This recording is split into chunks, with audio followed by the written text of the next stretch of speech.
Hello students, पिछले class में हम लोगों ने डिस्कस किया था डीएनए एंड आरएनए के बारे में।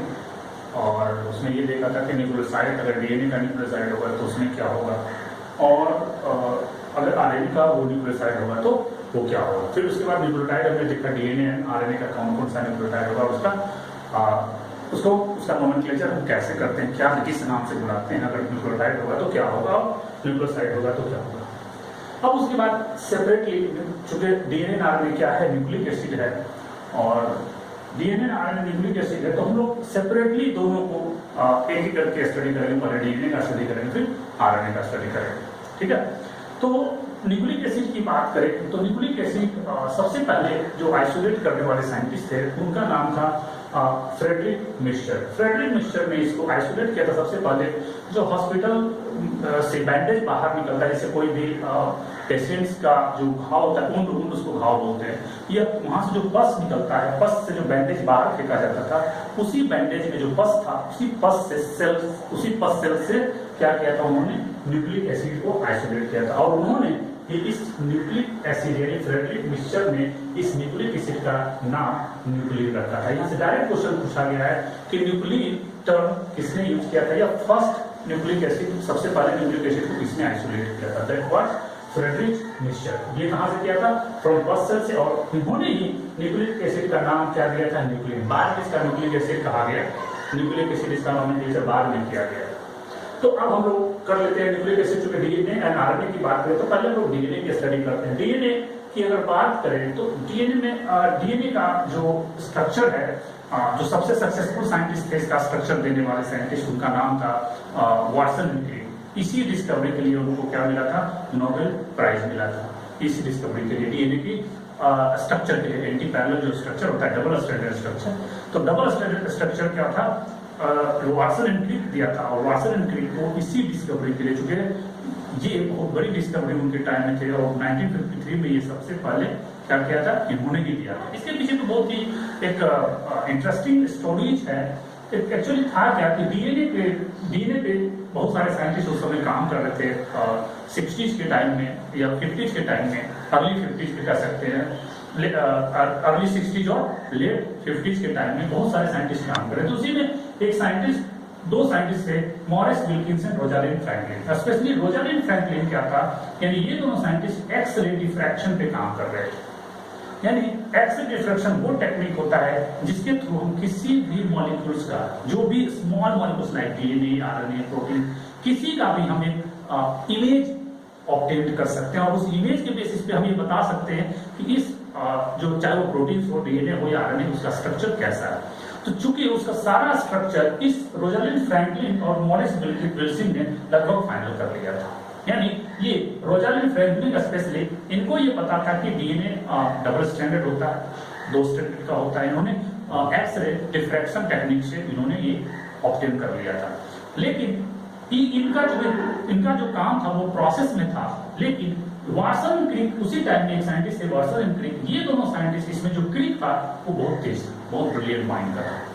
उसने क्या किया कि भाई ये फंस रहा था कि जो डीएनए में एडेनिन और थाइमिन के साथ बाइंड होगा और गुआनिन साइटोसिन के बाइंड होगा, ये इसको आइडिया नहीं था। किसको, वाटसन एंड क्रिक को।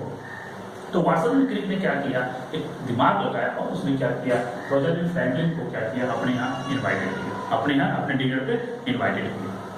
तो अगर जैसे कोई भी आदमी, अगर आपके सामने हम 2+2 मान लीजिए 2+2=3 लिख दें और आप वहां पे बैठे और हम चले जाएं, तो क्या करोगे आप, 2+2 इसको मिलाओगे और यहाँ क्या कर दोगे, 4 कर दोगे, हो जाएगा। तो यही जो उसको पता नहीं था, इसको, इस वाटसन एंड क्रिक को, कि एडेनिन थाइमिन के साथ बाइंड करेगा कि गुआनिन क्या होगा, साइटोसिन के बाइंड करेगा, ये उसको पता नहीं था। तो उसने क्या किया, ए को फ्री छोड़ दिया और क्या किया, और गुआनिन को फ्री छोड़ दिया। इधर मान लो साइटोसिन था और इधर थाइमिन था, मान लो इस तरह से। तो इसने क्या किया, तुरंत इसको मिटाया, इसको यहाँ से मिटाया, यहाँ पे एडेनिन कर दिया और यहाँ पे गुआनिन कर दिया। किसने कर दिया, ये इस रोजालिंड फ्रैंकलिन ने। और जैसे ही किया था, चूंकि किसी भी साइंस में किसी भी चीज की डिस्कवरी होती है तो उसको पेटेंटिंग करवाया। पेटेंटिंग वो टेक्निक है जो आपको ये राइट देता है कि ये डिस्कवरी आपने की है और उसका कोई भी और आपके परमिशन के बिना इस्तेमाल नहीं कर सकता है। तो जैसे ही ये काम किया, चूंकि सारा प्रोसेस पेटेंट का उसका पूरा हो गया था, चूंकि ये अमेरिकन साइंटिस्ट थे वाटसन एंड क्रिक, तो ये पूरी तरह से सारा सेट था। अब जैसे ही ये कंफर्म हुआ कि एडेनिन थायमिन के साथ बाइंड होगा और गुआनिन साइटोसिन के साथ, तो रातों रात इसने क्या किया, इसको पब्लिश करवा लिया नेचर में। किसने? वाटसन एंड क्रिक ने रातों रात पब्लिश करवा लिया नेचर में, और क्रेडिट सारा का सारा क्रेडिट चला गया किसको?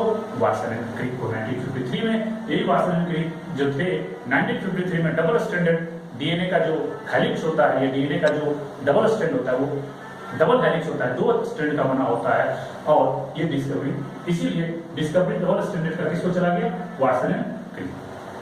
और वाटसन एंड क्रिक जो रिसर्च किए थे उस ऑर्गेनिजम्स का नाम था E coli. Escherichia coli, actually Escherichia coli कहाँ मिलेगा? तो जहां भी, जैसे हमारे इंटेस्टाइन में ये प्रेजेंट रहता है, हमारे लार्ज इंटेस्टाइन में, और वो क्या करता है, 11th में आप पढ़ चुके होंगे डाइजेस्टिव सिस्टम। तो डाइजेस्टिव सिस्टम में हमारा जो सीकम पार्ट होता है लार्ज इंटेस्टाइन का, वहीं पे ये बैक्टीरिया विटामिन B12 यानी स्पेशली विटामिन बी और विटामिन के का सिंथेसिस करता है, और जिसकी वजह से हमें विटामिन बी और विटामिन सी आसानी से मिल जाता है। तो अगर वो, और लास्ट में क्या होता है, वो फीसेस के साथ डेड जो ई कोलाई है, लिविंग ई कोलाई है, वो क्या होता है, बाहर निकल जाता है। इसका मतलब ह्यूमन नाइट सॉइल कहीं भी जाएगा, यानी जो हमारे घर से क्या होता है, जो ड्रेनेज निकलता है, जो नाइट सॉइल निकलता है, वो क्या क्या कहीं भी कोई भी ड्रेनेज सिस्टम से वहां पे आप थोड़ा सा वाटर ले लो, उसमें ई कोलाई मिल जाता है। तो ई कोलाई सबसे आसान आइसोलेट करना होता है, सबसे आसान से उसको कल्चर किया जा सकता है, और दूसरी बात उसको हैंडल करना आसान होता है, इसलिए ई कोलाई का रिसर्च सबसे ज्यादा होता है। तो इन्होंने ई कोलाई पर रिसर्च किया और तुरंत रातों रात इन्होंने अपने वर्क को किसमें पब्लिश करवाया? नेचर। नेचर एक जर्नल है, क्या बोलते हैं इसको? जर्नल। जितने भी साइंटिस्ट कोई भी काम करते हैं तो उसको पब्लिश करवाते हैं, और जिस में पब्लिश कराते हैं उसको बोलते हैं।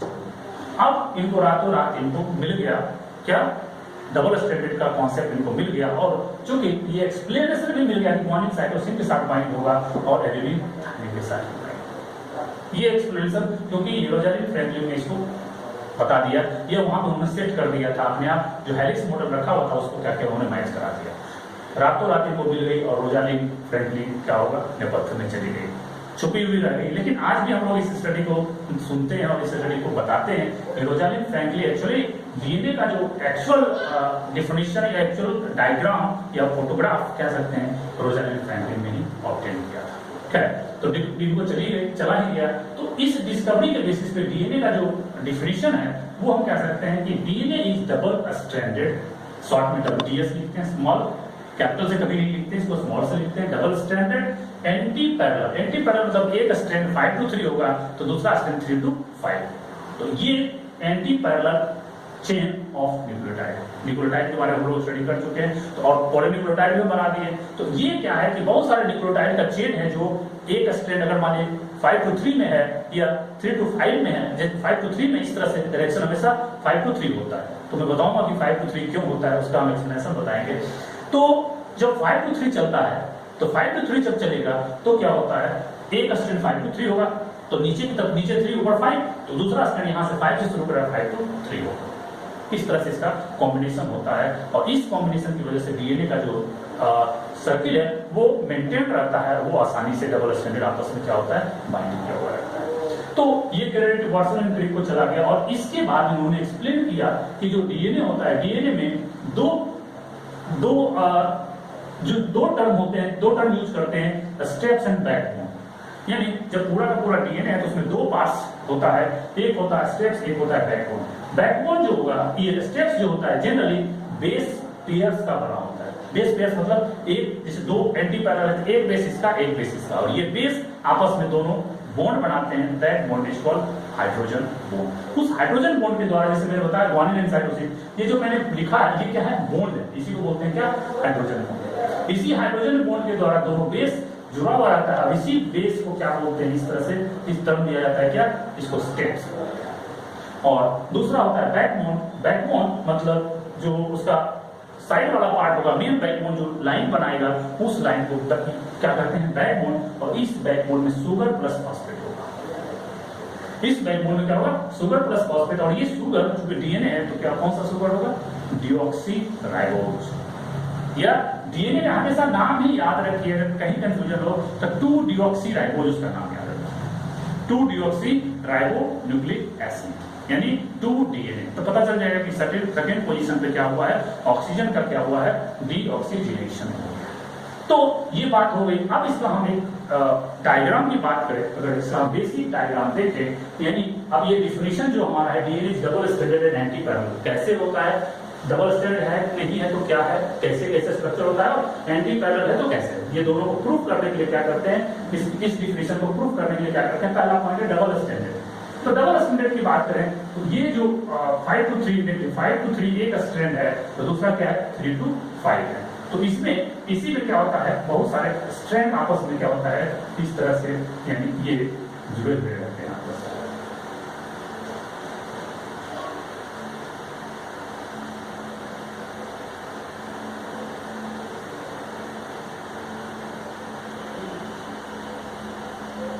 एक्चुअली ये जो दिख रहा है ये आपको जो दिख रहा है ये क्या है, ये हाइड्रोजन बॉन्ड है। ये दोनों बेस के प्रेजेंट में हम डेटेड डायग्राम भी दिखाएंगे। तो ये दोनों क्या है, ये हाइड्रोजन बॉन्ड है, और यहाँ बेस और बेस के बीच में क्या होता है हाइड्रोजन बॉन्ड बना हुआ रहता है। अब इसी का डिटेल डायग्राम अगर हम देखें, इस डीएनए का डिटेल डायग्राम अगर हम देखें तो ये देखो एक इतना सा जैसे बेस शुगर और फॉस्फेट ये मिलकर क्या होना है एक न्यूक्लियोटाइड, एक बहुत सारा न्यूक्लियोटाइड अगर मिलेगा तो क्या होगा पॉलीन्यूक्लियोटाइड, और दूसरे स्ट्रैंड ये इस पूरे को बोलते हैं एक स्ट्रैंड, और दूसरे स्ट्रैंड में भी क्या होगा base sugar and phosphate, base sugar and phosphate, base sugar, इस तरह से पॉलीन्यूक्लियोटाइड। और ये दोनों पॉलीन्यूक्लियोटाइड चेन आपस में क्या होता है अरेंज होता है, और अरेंज होगा तो एक स्ट्रैंड होता है 5 to 3 और एक होता है 3 to 5, इसलिए इसको क्या बोलते हैं एंटी पैरेलल। एंटी पैरेलल, अब एंटी पैरेलल में देखते हैं कि जो ये बेस और बेस के बीच में बना हुआ है, ये बेस के बीच में ये हाइड्रोजन बॉन्ड के द्वारा दोनों स्ट्रैंड आपस में, ये जो मैंने दिखाया है, ये दोनों स्ट्रैंड क्या होता है हाइड्रोजन बॉन्ड के थ्रू आपस में जुड़ा हुआ रहता है। ठीक है, और इसी में तो इस वाले रीजन को जो जहां पे सिर्फ बेस हो, मैंने डिस्कस किया था बेस के जहां हो तो क्या बोलते हैं स्टेप्स, यानी इस वाले रीजन को क्या बोलते हैं स्टेप्स, और जो दोनों साइड वाला शुगर एंड फॉस्फेट वाला रीजन है, इस शुगर वाले रीजन को क्या बोलते हैं बैकबोन। तो बैकबोन कौन बनाएगा, एक डायरेक्ट क्वेश्चन नीचे में भी आ चुका है कि जो बैकबोन बनाता है वो कौन बनाता है, और स्टेप्स में क्या होता है डायरेक्ट पूछेगा। तो स्टेप्स में क्या होता है बेस पेयर्स होता है, यानी इस जो एंटी पैरेलल स्ट्रैंड होते हैं उस दोनों स्ट्रैंड का, जैसे अगर एडेनिन क्या है बेस है, तो ये अगर एडेनिन है तो यहाँ पे क्या होगा थाइमिन होगा, यानी दूसरे स्ट्रैंड का थाइमिन पहले स्ट्रैंड का एडेनिन के साथ क्या होता है बाइंड किया हुआ रहता है, पहले स्ट्रैंड का ग्वानिन दूसरे स्ट्रैंड के साइटोसिन के साथ बाइंड किया हुआ रहता है। लेकिन चूंकि दोनों का जो डीएनए स्ट्रैंड है वो उल्टा होता है, यानी एक अगर देखिए एक 5 to 3 है तो दूसरा क्या है 5 to 3, तो दूसरा है 3 to 5, ये भी कर सकते हैं 5 to 3। हमेशा डीएनए को ईच स्ट्रैंड को 5 to 3 पढ़ते हैं, तो इसको हम कहेंगे 5 to 3, इसको पढ़ेंगे 5 to 3, यानी 5 to 3 नीचे की तरफ और एक 5 to 3 ऊपर की तरफ, और इतना को एक स्ट्रैंड बोलते हैं, इतना को दूसरा स्ट्रैंड बोलते हैं। और ये दोनों स्ट्रैंड मिलकर क्या बनाता है पूरा डीएनए का हेलिक्स बनाता है।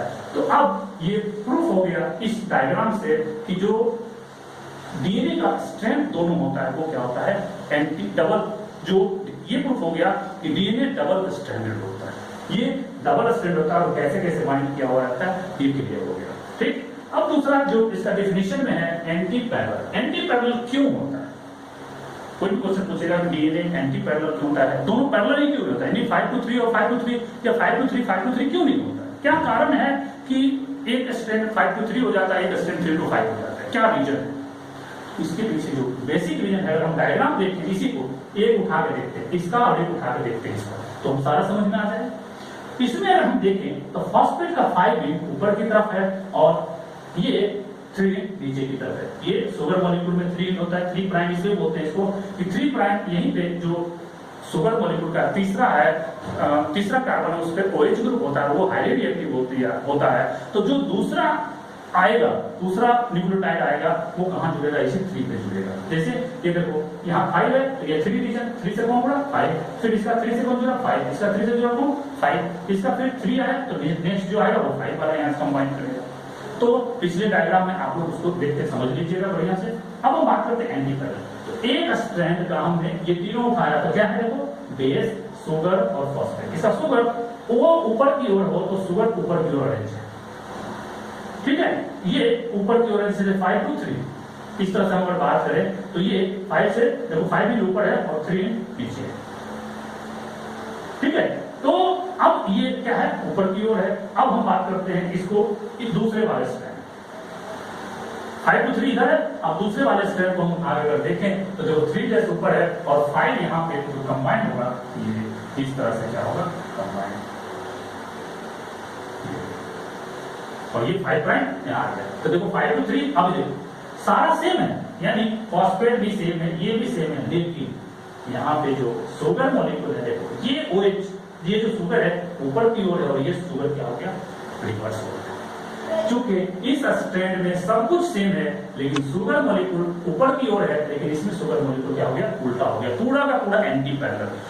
दोनों के बीच अगर एंगल हम देखें तो एक ऊपर की ओर जा रहा है, एक नीचे की ओर जा रहा है, पूरा एंटी पैरेलल, यानी दोनों के बीच का जो एंगल होगा इस दोनों स्ट्रैंड में जो शुगर मॉलिक्यूल्स है उसमें शुगर क्या है 180 डिग्री से उल्टा हो गया, और इसी शुगर मॉलिक्यूल के इन्वर्जन की वजह से 180 डिग्री से इन्वर्जन हो जाता है। इसीलिए जो डीएनए का जो दोनों हेलिक्स होता है, दोनों का स्ट्रैंड होता है डीएनए का, वो क्या होता है, एंटी पैरेलल हो जाता है। ये बहुत ही यहाँ से भी नीट का क्वेश्चन पूछा गया कि जो डीएनए का जो डबल स्ट्रैंडेड होता है वो एंटी पैरेलल क्यों होता है, तो वो एंटी पैरेलल इसलिए होता है due to inversion of sugar.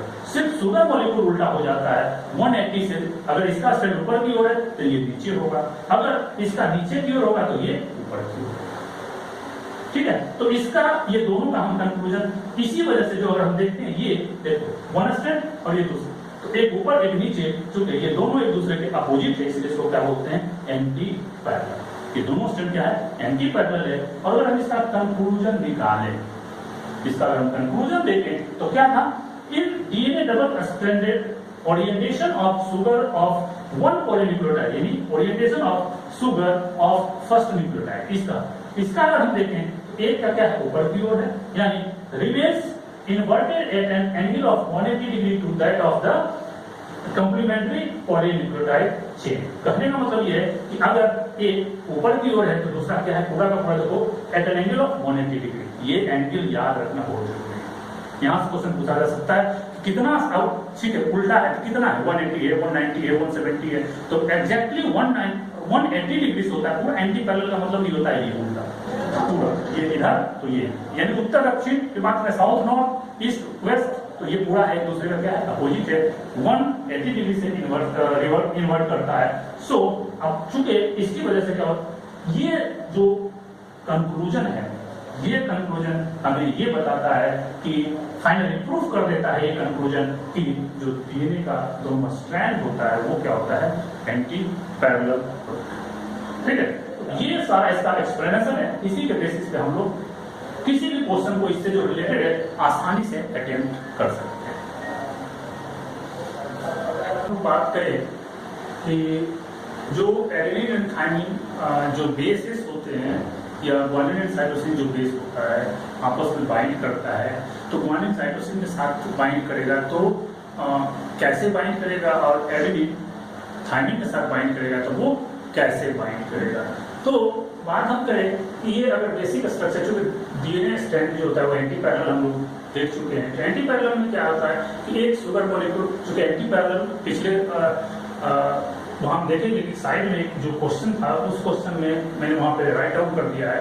तो वो क्वेश्चन क्या है कि जो डीएनए एंटी पैरेलल होता है वो किसकी वजह से होता है, तो उसमें जो आंसर होगा option inversion of anti parallel of DNA is due to the inversion of क्या, शुगर मॉलिक्यूल्स। तो शुगर मॉलिक्यूल अपोजिट डायरेक्शन में हो जाता है, इसलिए क्या होता है, ये एंटी पैरेलल होता है। तो हम लोग देखें कि ये थाइमिन एडेनिन के साथ बाइंड करेगा, तो चूंकि ये डबल बॉन्ड बनाता है जो कि थायमिन का 6th पोजीशन और एडेनिन का 6th पोजीशन आपस में क्लोज आता है, इसलिए वो क्या करता है, क्योंकि जो फंक्शनल ग्रुप वहां पे अगर हम एडेनिन और थायमिन का देखेंगे डायग्राम, तो डायग्राम जो फर्स्ट लेक्चर में हम लोगों ने देखा था वहां पे देखेंगे ये आपस में दोनों क्लोज आते हैं और ये क्या करते हैं, एक हाइड्रोजन बॉन्ड बनाते हैं। दूसरा जो ये थायमिन का फर्स्ट और एडेनिन का फर्स्ट जो है, ये दोनों आपस में ग्रुप कंबाइन होकर क्या करता है, एक हाइड्रोजन बॉन्ड बनाता है। इसलिए थायमिन और एडेनिन में हम लोगों ने क्या देखा था कि दो एडेनिन और थायमिन के बीच दो हाइड्रोजन बॉन्ड बनते हैं, वो यही हाइड्रोजन बॉन्ड। और गुआनिन एंड साइटोसिन की बात अगर करें तो वहां भी दोनों एंटी पैरेलल होते हैं, लेकिन यहाँ पे तीन ग्रुप आपस में 6, 1, 2 एंड 6 पोजीशन बहुत क्लोज होते हैं, जिसकी वजह से यहाँ पे 3 हाइड्रोजन बॉन्ड बनते हैं, इसमें गुआनिन और साइटोसिन के बॉन्ड बीच में।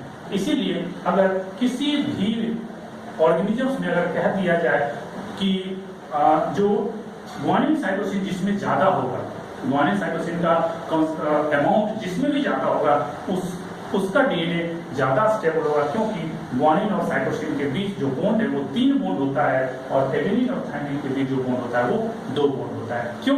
क्योंकि अगर हम जब हीट करेंगे, सपोज करो हीटिंग की बात करें, तो हीट अगर हम करते हैं तो ज्यादा बॉन्ड तो ज्यादा हीट की जरूरत पड़ेगी, उसको ब्रेक करने के लिए ज्यादा एनर्जी चाहिए, और इसीलिए इस दोनों को अलग करने के लिए ज्यादा एनर्जी चाहिए, क्योंकि 3 हाइड्रोजन बॉन्ड हमें ब्रेक करना होगा और इसमें 2 हाइड्रोजन बॉन्ड ब्रेक करना होगा, इसमें कम हीट एनर्जी या एनर्जी की जरूरत पड़ेगी इसको ब्रेक करने में। तो इसी से रिलेटेड क्वेश्चन है भाई कि गुआनिन साइटोसिन के साथ तो हो रहा है, यानी एक एडेनिन यानी एक प्यूरिन और एक पाइरिमिडिन के साथ होगा, तो सवाल उठता है कि भाई 2 प्यूरिन क्यों नहीं एक साथ बाइंड हो रहा है, क्या कारण है कि 2 प्यूरिन एक साथ बाइंड नहीं होता। इसलिए मैंने वहां पे एक क्वेश्चन बना दिया कि why not 2 purine base can be placed opposite to each other in DNA double helix. हम लोग देखते हैं डीएनए डबल हेलिक्स में या तो एक प्यूरिन होगा और एक पाइरिमिडिन होगा, या यहाँ पे देखो एक प्यूरिन से एक पाइरिमिडिन से, तो ये दोनों ही प्यूरिन ही क्यों नहीं होता है, या दोनों पाइरिमिडिन ही क्यों नहीं होता है। तो दोनों प्यूरिन इसलिए नहीं होता है, जिसका एक्सप्लेनेशन हम लोगों ने यहाँ पे किया है। दोनों अगर प्यूरिन होगा तो ये दोनों प्यूरिन का देखो स्पेस जो ये हमारा इनसफिशिएंट स्पेस है, दोनों के बैकबोन जो है उस बैकबोन के बीच में प्रॉपर स्पेस नहीं हो पाएगा, जिसकी वजह से डीएनए क्या होगा, डिस्टेबलाइज हो जाएगा, डीएनए बॉन्ड प्रॉपरली नहीं बना पाएगा और डीएनए का जो रेगुलर शेप होता है वो शेप उसका नहीं आएगा, जिसकी वजह से वो क्या होगा, डिस्टेबलाइज कर जाएगा। और दूसरा इस अगर ये दोनों आपस में अगर दोनों एक तो स्पेस इनसफिशिएंट होगा, इनसफिशिएंट स्पेस, दूसरा इस दोनों के बीच में प्रॉपर हाइड्रोजन बॉन्ड नहीं बन पाते, इस दोनों के बीच में अपोजिट जैसे प्लस प्लस अगर चार्ज आएगा आपस में एक दूसरे पे तो क्या होगा, रिपल्सन होगा। इसी में क्या होता है, दोनों प्यूरिन अगर प्लेस करते हैं तो दोनों पे सेम चार्ज आ जाता है, जिसकी वजह से वहां पे हाइड्रोजन बॉन्ड एग्जिस्ट नहीं कर पाता है, इसीलिए 2 प्यूरिन एक साथ प्लेस नहीं किया जाता। इसलिए इसका आंसर क्या होगा, distance between 2 backbone of DNA is not sufficient नहीं होता है for the placement of double ring purine. क्योंकि रिंग प्यूरिन क्या होता है, डबल रिंग स्ट्रक्चर है, तो वो इन अपोजिट डायरेक्शन, चूंकि डबल रिंग होता है और वो डीएनए का जो स्पेस होता है उस स्पेस में चूंकि जो विल्किंस ने जो डायग्राम दिया था एक्सरे डिफ्रैक्शन के थ्रू, उस डायग्राम में क्लियर है कि कहीं भी जो डीएनए होता है, डीएनए डायरेक्ट से स्वेल किया हुआ नहीं रहता है, वो क्या होता है, एकदम लीनियर और स्मूथ होता है, कहीं कोई प्रॉब्लम नहीं होता है। तो इस वजह से क्या उन्होंने जो डीएनए डबल हेलिक्स मॉडल दिया था, तो इसकी वजह से अगर ये रहता तो क्या होता, कहीं जहां पे ये है तो ये क्या होता, बड़ा फिर ये छोटा, इस तरह का स्ट्रक्चर मिलता है, यानी एक बड़ा फिर एक जगह छोटा, फिर एक बड़ा एक छोटा, जिसकी वजह से लेकिन डिफ्रैक्शन में, एक्सरे डिफ्रैक्शन में ऐसा कोई डायग्राम नहीं मिला, इसलिए हम कह सकते हैं कि ऐसा कॉम्बिनेशन नहीं होगा। तभी तो विल्किंस ने तुरंत करेक्ट कर दिया कि एडेनिन थायमिन के साथ बाइंड करेगा और गुआनिन साइटोसिन के साथ बाइंड करेगा, क्योंकि उसे पता था कि ऐसा हो नहीं सकता, और यही एक्सप्लेनेशन था। दूसरा क्वेश्चन सेम बाय सेम है कि why not 2 pyrimidine bases can be placed opposite to each other in DNA double helix. एक साथ प्यूरिन को तो नहीं डाल सकते, तो पाइरिमिडिन को भी नहीं डाल सकते। इसमें क्वेश्चन है पाइरिमिडिन को क्यों नहीं डालते, तो पाइरिमिडिन चूंकि एक तो ये इतना क्लोज हो जाएगा, और दूसरी बात इस दोनों के बीच में यहाँ भी क्या होगा, हाइड्रोजन बॉन्ड एग्जिस्ट नहीं करता है, जिसकी वजह से क्या होता है, ये भी आपस में कंबाइंड नहीं होता है, आपस में हाइड्रोजन बॉन्ड नहीं बनाएगा, क्योंकि दोनों पे सेम चार्ज आ जाएगा, और दोनों पे सेम चार्ज आएगा तो क्या होगा, रिपल्सन होगा और वो स्टेबल नहीं हो पाएगा, वो परमानेंटली आपस में हाइड्रोजन बॉन्ड नहीं बना पाएगा। तो ये डायग्राम इनकरेक्ट है। इसमें देखो, अगर प्योर ओरिजिनल डायग्राम देखें तो जो डीएनए में रियली में एग्जिस्ट करता है that is the purine and pyrimidine, दो बॉन्ड मान लीजिए हम दो बनाए इसलिए कि ये ग्वानिन एंड साइटोसिन के साथ है और ये एडेनिन थायमिन के साथ है। तो एडेनिन थायमिन और ग्वानिन साइटोसिन प्यूरिन पायरिमिडिन हमेशा आपस में बाइंड किया रहता है, किसके थ्रू?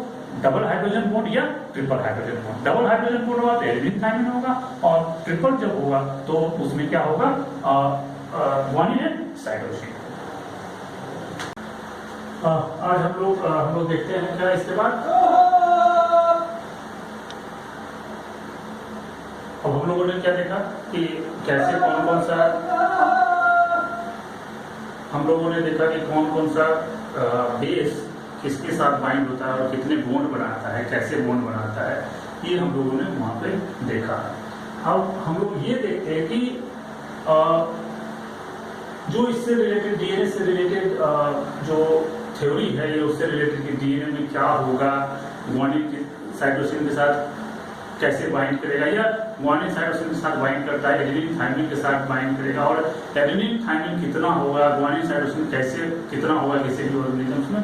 तो इसको एक्सप्लेन करने के लिए सबसे पहले एक लॉ दिया गया था, ये रूल दिया था, दैट इज कॉल्ड चारगाफ्स रूल। एक साइंटिस्ट का नाम था चारगाफ्स, उन्होंने इस रूल को एक्सप्लेन किया था प्रॉपर्ली, और उसके नाम पे ही चूंकि उन्होंने इसको बेस्ट एक्सप्लेन किया था इसलिए उसका नाम भी बोल दिया गया चारगाफ्स रूल। ये इसी को बोलते हैं law of equivalence. Law of equivalence का मतलब ये कहता है कि चूंकि ये चारगाफ्स रूल्स हमेशा यानी इट ऑलवेज एप्लीकेबल, ये only applicable for double stranded helix और डीएनए, यानी वैसा ऑर्गेनिज्म जिसका जेनेटिक मटेरियल, ये यूं कह सकते हैं जेनेटिक मटेरियल डीएनए होगा, तो सिर्फ डीएनए के लिए होल्ड करेगा प्रॉपर्ली, आरएनए के लिए होल्ड नहीं करेगा, since RNA is single stranded. तो single stranded it is not applicable for RNA, यानी सिंगल स्ट्रैंडेड है।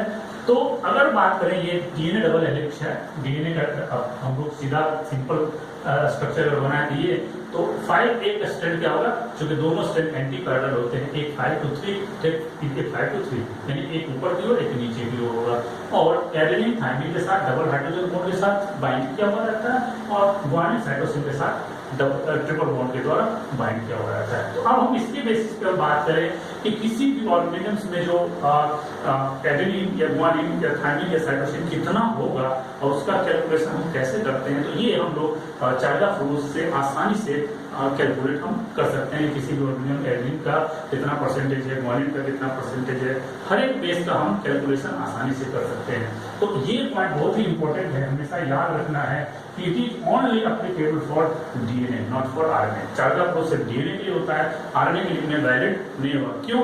इसलिए वैलिड नहीं होता है कि आरएनए सिंगल स्ट्रैंड होता है, वहां पे हम पेयरिंग का नहीं दिखा सकते हैं, पेयर का हम नहीं दिखाते, सिंगल होता है। अगर एडेनिन है तो वो किसी के साथ पेयर नहीं कर सकता, यानी उसमें सिर्फ एक ही स्ट्रैंड होता है, आरएनए में दोनों स्ट्रैंड नहीं होता है। यहाँ पे हम लोग दिखा रहे हैं ये एक स्ट्रैंड और ये दूसरा स्ट्रैंड, तो दूसरा स्ट्रैंड उसमें नहीं होता है, एब्सेंट होता है।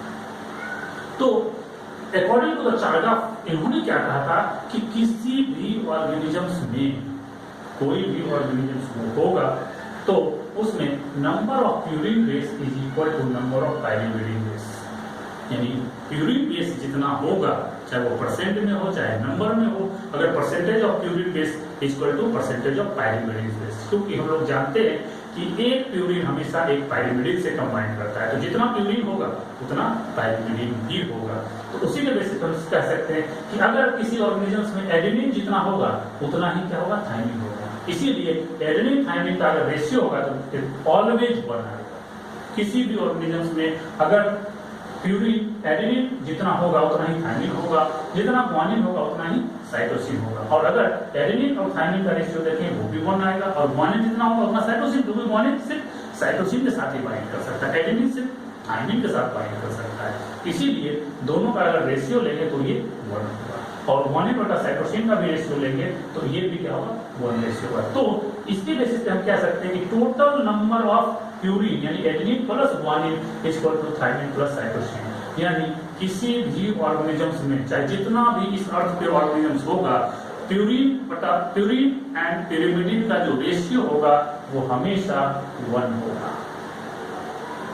यानी एडेनिन ग्वानिन क्या है, purine divided by pyrimidine plus cytosine, यानी ये दोनों क्या है, थायमिन और साइटोसिन क्या है, पैरिमिडिन। तो प्यूरिन और पैरिमिडिन का रेशियो हमेशा 1 होगा। ये बहुत ही इंपॉर्टेंट है। लेकिन अगर हम दूसरे बात, लेकिन ये बहुत इंपॉर्टेंट पॉइंट है कि एडेनिन और थायमिन, क्योंकि एडेनिन और थायमिन और ग्वानिन और साइटोसिन, क्योंकि ये इसमें एडेनिन थायमिन दोनों आ गए, प्यूरिन प्लस पैरिमिडिन और ग्वानिन प्लस साइटोसिन, इसका रेशियो इक्वल हो भी सकता है या नहीं भी हो सकता है, जनरली नहीं होता है। यानी एडेनिन और थायमिन, ग्वानिन और साइटोसिन कभी भी एक पर्टिकुलर ऑर्गेनिज्म अगर होगा, यानी जैसे ह्यूमन बीइंग्स की बात करें, अगर एक स्पेसीज में है तो उस स्पेसीज में जो होगा ये इसका एक रेशियो होगा, वो रेशियो कांस्टेंट हो सकता है। कांस्टेंट मतलब सपोज करो कि कोई वैल्यू 0.5 है, यानी adenine plus thymine divided by guanine plus cytosine क्या होगा, ये सारा ऑर्गेनिज्म में क्या होगा, रिमेन्स कांस्टेंट। यानी अगर 0.5 है तो हमारे में 0.5 होगा, अगर हमारे में 0.5 है तो जितना ह्यूमन बीइंग है सारा में 0.5 ही होगा। लेकिन अगर जैसे ही स्पीशीज चेंज करेंगे, लाइक एलिफेंट की बात करें, टाइग्रिस की बात करें, टाइगर की बात करें, लायन की बात करें, तो वहां पे ये रेशियो तुरंत चेंज कर देगा। यानी adenine plus thymine is not equal to guanine plus cytosine, कभी भी इक्वल नहीं होगा। यानी दोनों का अगर रेशियो ले, adenine plus thymine by guanine plus cytosine is not equal to 1। लेकिन एक स्पीशीज में अगर बात करें तो ये रेशियो हमेशा एक कांस्टेंट होता है, हर एक में कांस्टेंट। मेरे में 0.5 है, अगर मान लिया जाए कि 0.5 रेशियो आ रहा है तो दूसरे ह्यूमन बीइंग्स में होगा। आप सारे बच्चों के, सारे जितने भी बच्चे हैं सारे का जो रेशियो है वो सेम होगा। अगर मेरे में 0.5 है तो सारा का रेशियो 0.5 ही होगा। अगर सारे एलिफेंट की बात करें तो एक एलिफेंट का अगर 0.7 है तो सारे एलिफेंट में 0.7 ही होगा। तो ये चार्गाफोरस ये कहता है कि adenine plus guanine equal to thymine plus cytosine, यानी प्यूरिन बाय पैरिमिडिन का जो रेशियो है वो ऑलवेज 1 होगा। लेकिन adenine plus thymine is not equal to guanine plus cytosine, यानी इस दोनों का रेशियो किसी पर्टिकुलर स्पीशीज में, यानी सेम स्पीशीज में क्या होगा, ये कांस्टेंट होगा। But this ratio may vary from one species to another, यानी एक स्पीशीज दूसरे स्पीशीज में अगर जाएंगे तो वहां पे वेरी कर सकता है, आसानी से वहां पे वेरी कर सकता है। तो ये इतना ही थ्योरी है चार्गाफ रूल का। लेकिन यहाँ से हर एक साल लगभग हर ईयर एवरी ईयर एक क्वेश्चन पूछा जाता है जो कि बहुत ही आसान होता है, लेकिन थोड़ा सा उसको ट्रिकी होता है। उसको आप क्वेश्चन को पकड़ लिए तो क्वेश्चन वहां से आसानी से बन जाएगा। जैसे देखिए इस एग्जांपल में, if DNA of somatic cell, हमारा जो बॉडी होता है पूरा बॉडी हम लोग का टू इन होता है, डिप्लॉयड होता है, और हमारा जो गैमीट होता है, स्पर्म जिसको बोलते हैं, ओवा बोलते हैं, वो क्या होता है, हैप्लॉयड होता है। तो अब सोमैटिक सेल जैसे ही आए हमको समझ लेना है कि हमारे ओवरऑल सेल की बात कर दिया जाता है, इन्हें सोमैटिक सेल की बात हो रही है, जर्म सेल की बात नहीं होता। जर्म सेल में स्पर्म सेल और ओवा आता है। तो if DNA of somatic cell of human has 31% adenine और 19% साइटोसिन, तो अगर 31% एडेनिन है तो थायमिन कितना होगा, 31% थायमिन, क्योंकि एडेनिन डीएनए में हमेशा थायमिन के साथ बाइंड करता है। और ग्वानिन 19% है, यानी 19% अगर ग्वानिन है तो साइटोसिन कितना होगा, 19% साइटोसिन। क्योंकि adenine is always equal to thymine and guanine is always equal to cytosine, क्योंकि ग्वानिन साइटोसिन के साथ ही बाइंड कर सकता है। तो इसमें तो हमारा क्या है, पूछ रहा है then what is the percentage of guanine, तो ग्वानिन कितना हो जाएगा, यानी यहाँ पे साइटोसिन दिया है आप क्वेश्चन में, तो यहाँ पे साइटोसिन और यहाँ पे ग्वानिन, तो आंसर क्या होगा 19%। कौन सा ऑप्शन है, सेकेंड नंबर ऑप्शन। अब बात करें ये क्वेश्चन देखते हैं, if the DNA of somatic cell, क्या बोला, सोमैटिक सेल डिप्लॉयड की बात करें, if DNA of somatic cell of human has 31% adenine और 19% साइटोसिन, सेम क्वेश्चन को रिपीट यहाँ किया है। क्या किया है, एडेनिन कितना हुआ 31%, तो थायमिन कितना होगा, थायमिन इक्वल टू 31%, क्योंकि अगर टोटल हम बेस की बात करें, टोटल बेस जो होगा वो 100% अगर माने तो 100% में 31 जो है क्या है एडेनिन, तो बचा क्या 31%, एडेनिन इक्वल टू थायमिन, तो 31%, और दूसरा क्या है साइटोसिन कितना है 19%। तो गुआनिन भी कितना हो जाएगा, कितना हो जाएगा 90%। अब ओवरऑल अगर हम कैलकुलेट करते हैं टोटल का टोटल क्या हो जाएगा 100%। तो 100% कहाँ पे है, 100% कहाँ है, सोमैटिक सेल में। क्वेश्चन पूछ रहा है what is the percentage of guanine in DNA of a sperm cell, यानी टोटल डीएनए हमारा जो सोमैटिक सेल में है वो कितना है, यानी ये गुआनिन कितना है 19%। किसमें, सोमैटिक सेल में। और सोमैटिक सेल का जो सोमैटिक सेल से स्पर्म सेल में डीएनए का जो अमाउंट होता है वो हाफ हो जाता है, तो गुआनिन भी क्या हो जाएगा हाफ, यानी 19/2 इक्वल टू 19.5%। आई समझे, क्योंकि सोमैटिक सेल डिप्लॉयड होता है और स्पर्म सेल डिप्लॉयड होता है, तो अमाउंट भी उसमें डीएनए का हाफ हो जाएगा, तो उसमें बेस भी हाफ हो जाएगा, और बेस जब हाफ होगा तो परसेंटेज भी हाफ हो जाएगा। तो उसी के बेसिस पे ये आंसर क्या होगा।